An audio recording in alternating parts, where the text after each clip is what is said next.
башка ким булһын? Мин Семер студияһын басып алгандар икән дип торам. Кут устай. Төньяк Амурдарынан француздардан курккан. Эй, нимә эшләйһең ул? Төньяк Амурдары тәк томалга курал күтәрмәгән. Илен хаклар өчен кулына ук хадак алган. Һин Каугалама, керешен генә тикшерәм. Ук хадак нимәгә һиңә? Яуга бараһыңмы? Аугамы? Оныттыңмы ни? Бүгенге Семәрдә Төньяк Амурдарының серен асырга һөйләшкәнек бит. Әйе бит әле. Шулай итеп, дуслар, француз явы Бородино яланы тураһында һөйләшүне дәвам итәбез. 1812 елгы Ватан сугышында 20 башкорт полкы катнашкан. Куркыу белмәс, кыю башкорт яугирлары кемдерди генә хукландырмаган. Бөек рус полководесы Кутузов башкортларны мактап, любезные вы мои башкиры, молодцы дигән. Беләм, халык уны әйткәнен йырга һалган.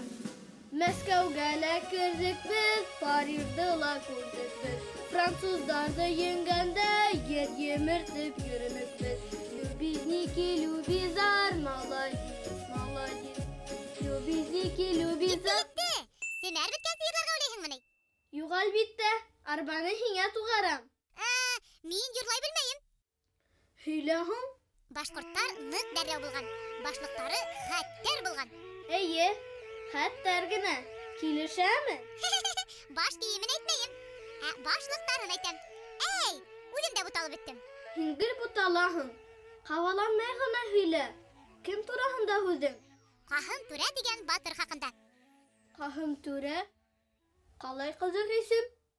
Түрә ул хуҗа, башлык дигәнде аңлата. Каһым Мырдашев 1812 елгы Ватан сугышында йөзбашы булган. Ул бик акыллы, кыю карашлы сая ир-егет булган диләр. Уның хакында йыр гына калган. Кылганысына каршы хүрәте юк. Нишләп? Арыслан, хугыш мәлендә уның кайгыһы булган тиһеңме? Беләһеңме, башкорт яугирларын хүрәтләүсе хәттәр шәп картиналар серияһы бар. Башкорт суиты дип атала ул. Билдәле поляк рәссамы Александр Орловский иҗат иткән. Орловский Рәсәйдән төрле милләт кешеләрен хүрәтләгән рәссамнарның береһе. Был хугышта ул башкортларны күбрәк хүрәтләгән. Төньяк Амурдарның батырлыгы беркемде лә битараф калдырмаган. Рәссам был хугышта үзе лә катнашканмы? Хәзер кылгаләмемде табам да барыһын да һөйләйем. Яшь рәссамдар, игътибар!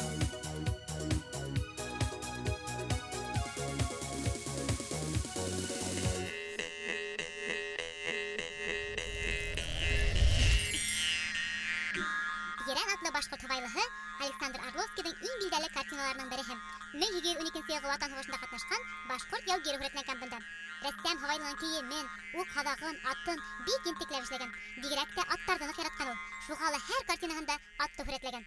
Бәләкәйдән ат өстеннән төшмәгән башкорт егетләрен күңел биреп, бар осталыгын халып эшләр рәссам. Карагыз әле, рәссамдың тагы бер картинаһы. Башкорт һавайлыһы дип атала ул. Акварель белән эшләнгән. Рәссам уны 1820 елда язган. Башкорт яугирларына хас сыйфатларны бик оста тоя рәссам. Шуга ла уның картиналары һәркемнең күңеленә хуш килә. Хындлы сәнгатьтә үз урынын озак эзләй рәссам. Варшава калаһында туып үскән рәссамның хүрәткә осталыгы бәләкәйдән асыла. Уның һәләтен үстерүдә билдәле поляк рәссамы Жан-Пьер Норблен күп көч сала. Гомер буе рәссамды курсалап яшәй ул. Тик кылу холыклы, үз һүзле рәссам тормышты үзенсә күрә. Кыюлыгын исбат итер өчен хугышта ла катнаша хәтта. Хугыш яланы рәссамның иҗатына нык йогынты яһай. Тап шул мәлдә батай жанрында эшләнгән хүрәтләре туа. Казак аскәре дигән картинаһы сынуга батай жанрында эшләүче академик исеме бирәләр. Рәссам батай жанрлыгына үз итмәй, литографиялар эшләүче оста буларак та таныта үзен. Шагыйрьләр, язучылар белән күп аралаша ул. Иван Крыловның мәсьәләләренә иллюстрациялар эшләй. Александр Орловский Россиядә беренче булып карикатура, шарж жанрын индерә. Һәләтле рәссам хындлы сәнгатькә бик бай мирас калдыра. Әле булһа уның эшләре билдәле музейларда, галереяларда бирә. Калай кызык. Ысынлап та, башкортларны бик оста хүрәтләгән ул. Рәссам эшләгән хүрәттәр, литографиялар аша башкорт яугирләренең батырлыгы ныграк асыла. Беләһеңме, ул вакытта ниндәй кием кигәннәрен шул хүрәттәргә карап белгәннәр. Минең башлыкка охшаган. Әлбиттә, был башлык һәм ук хадак тарихи мәгълүматларга таянып эшләнгән. Кем эшләгән? Рәссам Илдар агай Шәяхмәтов. Ул Төньяк Амурдары тарихи клубы итәкчесе. Башкорт яугирлары үткән юлдар буйлап Бородинога барган кеше ул. Әйе, тап шулай. Аңламадым. Ул да хугышта булганмыни? Һораударың бик күп. Баргас үзең бирерһең кеме? Киттек тизрәк.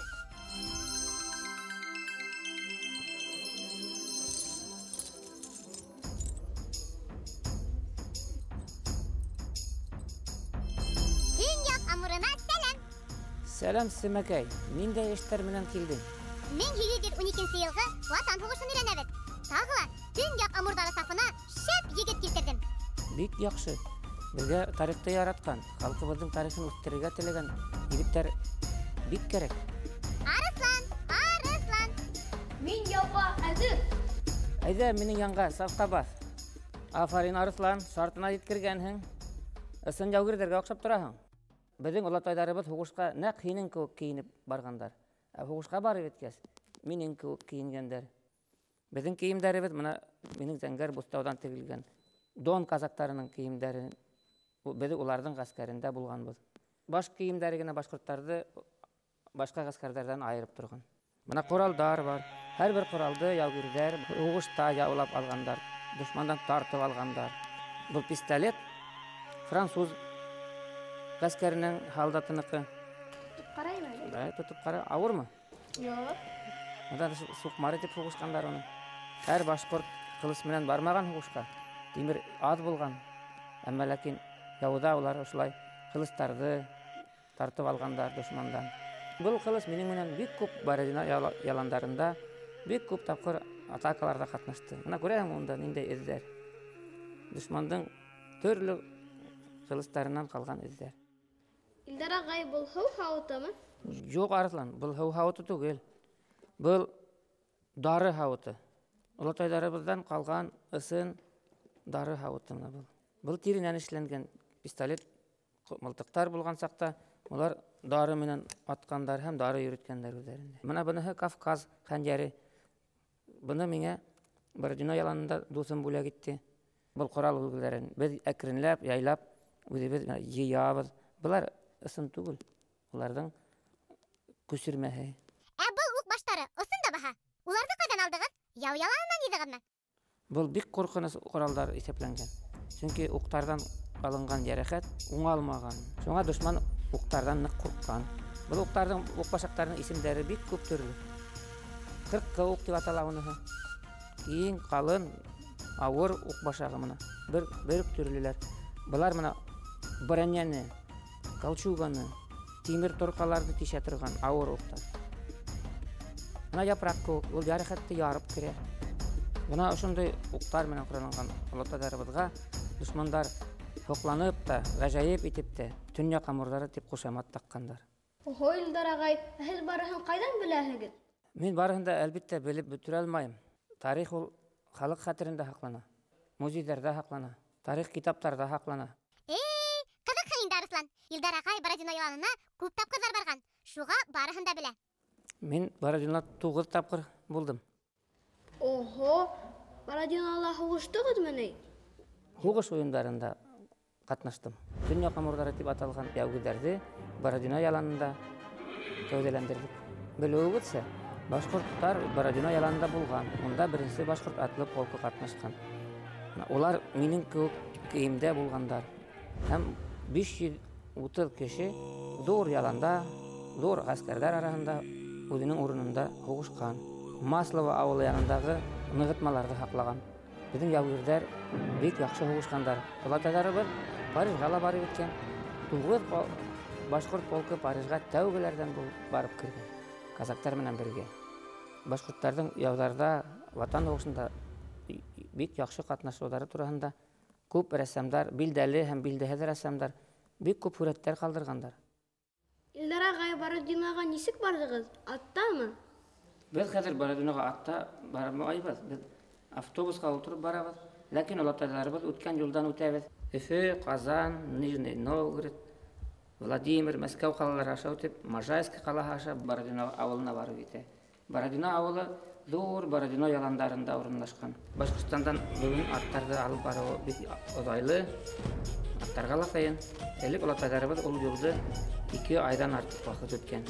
Август айында сыгып киткәндер, йорттардан хушлашып, һәм көзге октябрь айларына Мәскәү өлкәһенә, Мәскәү янына барып киткәндер. Илдар агай, бу медальләрне унда алдыгызмы? Арыслан, Бұл 12-нче елғы медаль дип атала. Менә ул 1992 елда Бородино яуының 180 еллыгына бирелгән сын медальдың күчермәһе. Артабан 2011 елда менә Смоленск каласындагы сугышта катнаштым. Арысланды корал кыдыкындыра, ә мине хүрәттәр. Шул хакта һөйләгез әле. Бана немец рәссамы Шадовтың хүрәте. Онда сын башкорт яугире барлык коралдары менән күрәтелгән. Кайгылы гайрәтле, көчле башкорт күрәтелгән. Менә билдәле рәссам Орловскийдың акварельдәре.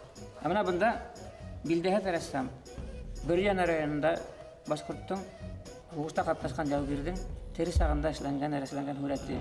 Менә билдәһе рәссам башкортларда бу вакытында хүрәтләгән рәсемнәр безнең ватандарыбызның киемдәрен, коралдарын, яу корамалдарын тулысынча безгә күз алдына китерергә ярдәм итә. Тәһмиле әңгәмәгез өчен рәхмәт, Илдар агай. Бородино яланына үзем барып кайткан һымак булдым хатта. Сәмәкәй, Арыслан. Һезнең һымак егетләр булганда, безнең тарихыбыз өҙөлмәс һәм без башлаган олатайлар эшләп куйган данлы эштәр артабанда дәвам итер. Төньяк амурдарының ышанысын акларбыз. Рәхмәт, Илдар агай. Молодец. Афарин. Хушыгыз! Тәк, Арыслан, силәр күргәзмәһенә куйбаса хүрәттәрҙе һайланыңмы әле? Алдан ук әзерләп куйганмын. Шулай дип кутым. Я, иң тәүҙә ҡайһы һүрәтте күргәҙмәгә ҡуябыҙ? Батыр егет һүрәтләнгәнен. Башҡорт халыҡ әкиәтенә иллюстрация бит был. Тәтешленән Ринат Ғалиевтың рәсеме. Композицион яҡтан бик ҡыҙыҡлы эш. Һүрәттә хәрәкәт һиҙелә. Егеттең ауыр таш күтәреүен күрһәтә алған йәшләттән. Төҫтәрҙе лә бик уңышлы һайлаған. Акварель һүрәт миңә оҡшаны. Өфөнән 5 йәшлек Камила Муллаҡаеваның рәсеме. Һүрәте бик ҡыҙыҡлы. Артҡы планда поезд елә, ә алдараҡ урамдан уҙып барыусы йөк машинаһы һүрәтләнгән. Асыҡ сағыу төҫтәр ҡулланған Камила. Төҫтәрҙең бер-береһенә күсә килешлеге бик ҡыҙыҡлы. Тағы ла бер иллюстрация. Ишембайдан Булат Ильясовтың рәсеме. Булат Юмор Икмәктең ҡуян менән осрашҡан мәлен һүрәтләгән. Шишҡылаҡты бигерәк килештергән ул. Миңә оҡшаны. Аппликация мамыҡтан эшләнгән. Матур егет. Учалылар ул эшенә оҫта инде ул. Ҡалай йәтеш кенә бесәй эшләп ебәргән Аделина. Аппаҡ ҡына, йомшаҡ ҡына. Һайпаға килә хатта. Шул тиклем килештереп, еренә еткереп эшләнгән аппликация килеп сыҡҡан. Анималистик һүрәт. Гөлфиә күҙәтеүсәндер моғайын. Ана бит, боландарҙы ҡалай оҫта һүрәтләгән ул. Бигерәк тә хәрәкәтте күрһәтә алған. Урмандағы боландарҙың һәр хәрәкәтен тойоп эшләгән Гөлфиә. Композицион яҡтан төҙөк, йәтеш кенә һүрәт килеп сыҡҡан минеңсә. Гуаш һүрәт Өфөнән Рәмилә Ғилманованыҡы. Рәсемдә көҙ кәйефе ап-асыҡ һиҙелә.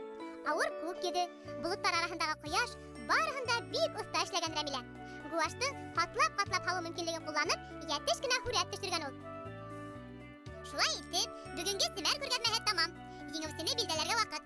Я, Арыслан, һиңә кемдең эше оҡшаны? Гөлфиәнеке. Килешәм. Күңел күҙең үткер икән. Еңеүсене дөп-дөрөҫ билдәләне. Шулай итеп, бөгөнгө Семәрҙең еңеүсеһе 10 йәшлек Гөлфиә Басырова. Уның анималистик жанрда эшләнгән һүрәте иң шәбе. Ҡотлайбыҙ. Семәргә тағы ла һүрәттәреңде ебәр. Йәш рәссамдар, һеҙ дә Семәргә сағыу һүрәттәр, оҫта ҡулыштар ебәрергә онотмағыҙ. Уй, онота яҙҙыҡ бит. Нимәне? Француз һуғышына арнап, һүрәт төшөрөгөҙ тигәйнек. Эйе шул, ебәрҙеләрме һуң? Бер-ике генә эш килде. Дуҫтар, йоҡлап ятмағыҙ. Бәйгелә ҡатнашығыҙ. Йәш рәссамдар, һеҙҙән 1812 йылғы Ватан һуғышына арналған һүрәттәр көтәбеҙ. Еңеүселәрҙе хәтәр шәп бүләктәр көтә. Я, Арыслан, адресты әйт тә хушлашабыҙ. Адресыбыҙ Өфө ҡалаһы, Ғафури урамы 11, Тамыр телеканалы, Семәргә.